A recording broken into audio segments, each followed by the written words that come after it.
One of the most exciting parts of my job is being able to deliver public gallery talks. And those happen twice a day at the museum every day. And we have about 40 lecturers that give those talks, and staff members are able to give them as well. So I delivered this talk about water in art, and I chose that subject because water is something that I love. I always try to be surrounded by water of some sort.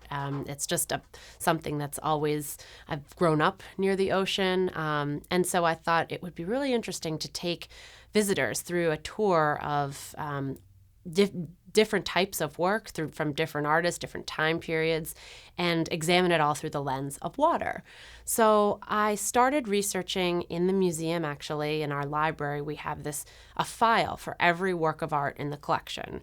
And in that file is information about the artist, the work, when it was acquired by the museum, when it was made, and any press releases, really anything that's been sort of written about this work of art within the museum, our museum's context is in this folder.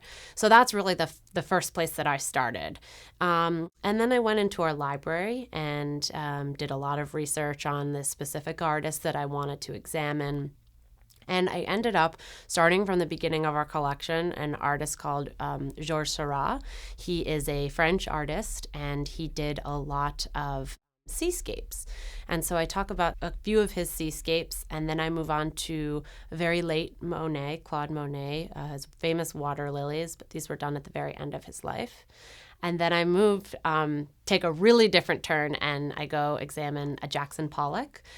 And then I finally end up with a contemporary sculpture by a British artist named Rachel Whiteread. So I think at first glance, those four works seem really different, and you'd think there's no way that these can relate to each other. And in researching the talk, the most exciting thing was finding these surprising connections. And so I definitely had an idea of what I wanted to do and how I wanted to, string the works together, obviously through water. But in doing that, I found a lot of really interesting similarities and themes emerge. And that's really exciting, is to always, look at, for me, it's about looking at art maybe that you've seen before, and maybe that you could walk right by and you think, oh, I know what that is, and seeing it with new eyes.